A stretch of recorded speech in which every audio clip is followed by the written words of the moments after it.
You never made a fuss about it. Whatever needed doing, you did it. The car, the roof, the pipes under the sink, the thing that broke at 11 o'clock at night. You handled it quietly, without waiting to be asked. And if it was hard, nobody really knew. This video is for you. There is a kind of man who does not talk much about what he carries, not because he does not feel it, but because he comes from a time and a place where showing what you carry was not something men did. You fixed things, you provided, you kept going. And when something was truly difficult, you found a quiet place inside yourself and you worked through it alone. The world has changed a great deal since the years that shaped you. People talk more now, they share more, they ask for help more easily, and sometimes it can feel like the way you were raised, the way you learned to be a man, no longer quite fits the world around you. But what you carried and how you carried it deserves to be understood, not just accepted, truly understood. And that is what this video is for. And what comes next might be the first time anyone has put what you lived into words. For men of your generation, the first response to any problem was never to talk about it. It was to solve it. The boiler made a strange sound. You looked into it before your wife even noticed. The car was pulling to the left. You had it up on the driveway on a Saturday morning before anyone else was awake. Something in the house was wearing out. You replaced it quietly, before it became a problem for anyone else. This was not just practical. This was a form of care that most people in your life probably never fully recognized, because the whole point was that they never had to. You absorbed the worry before it reached them. You carried the weight of maintaining everything so that the people you loved could live without that weight on their shoulders. That is not a small thing. That is a quiet and unending form of devotion that most people today could not sustain for a single week. There was a code in the generation you grew up in. It was unspoken, but everyone understood it. You do not complain. You do not ask for pity. If something is hard, you find your way through it. If you are scared, you keep that to yourself. If you are exhausted, you rest when the work is done, and not before. This discipline, and it is a real discipline, one that took years to build, meant that the people around you rarely knew what you were carrying on any given day. The financial worry you sat with alone at the kitchen table, the health concern you did not mention for months, the job that was harder than you let on, the fear that you were not doing enough. You held all of that quietly because making it someone else's problem felt like a failure of character. That may have cost you something over the years, but it also protected the people you loved in ways they may never fully understand.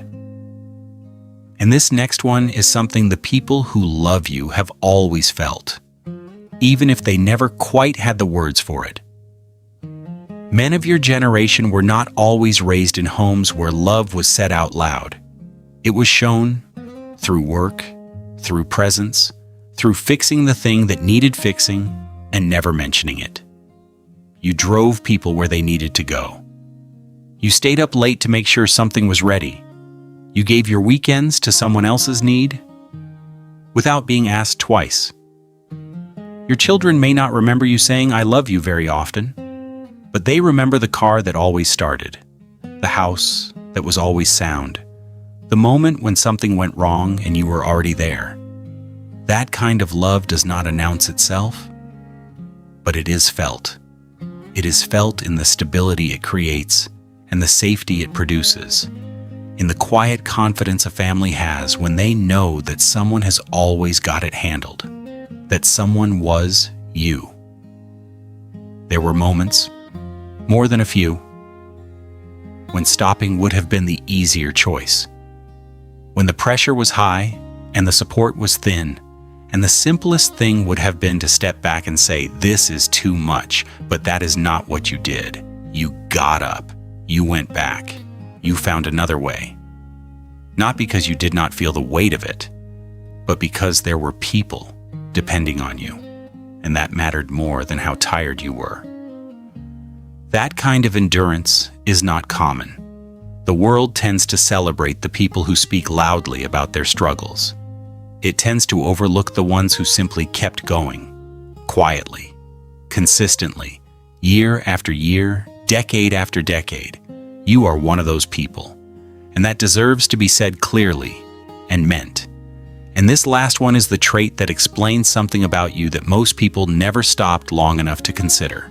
People who did not know you well might have mistaken your quietness for having little to say, for not feeling much, for being straightforward in a way that did not leave room for much depth. But the people who lived closest to you know that none of that was ever true. You simply did not see the value in performing your inner life for other people. What you felt privately. What you thought, you considered carefully. And what mattered to you, truly mattered. You showed through your actions over decades, not your words on any given afternoon. That restraint is a form of depth that has become genuinely rare. The world has grown noisier, but the things that last, the things that actually hold a family and a life together, are built by people like you. People who showed up without fanfare. People who did the quiet, unglamorous, essential work and never asked to be thanked for it.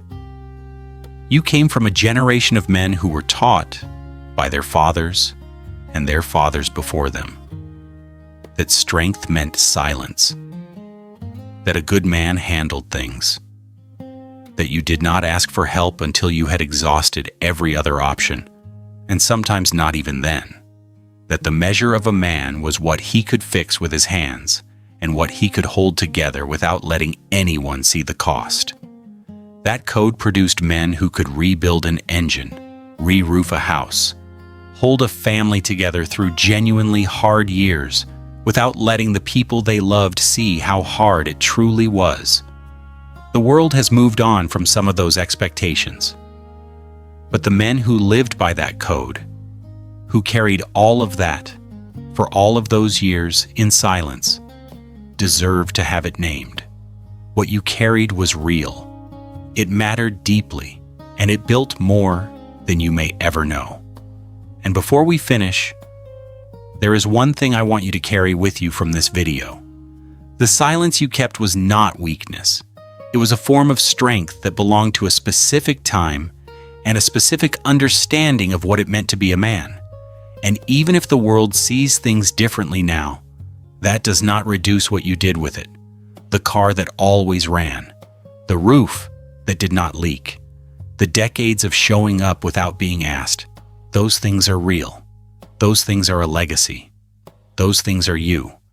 If there is one small thing to take from today, let it be this. The next time someone who loves you asks how you are, really asks, try answering honestly. Just once. Not because you need to share everything, but because the people who care about you deserve to know you a little more than the silence has allowed, and because you deserve to be known. If you know a man who has always carried things quietly, a father, a grandfather, a husband, a friend, share this with them today. It might mean more than you know. Take care of yourself, and we will see you next time.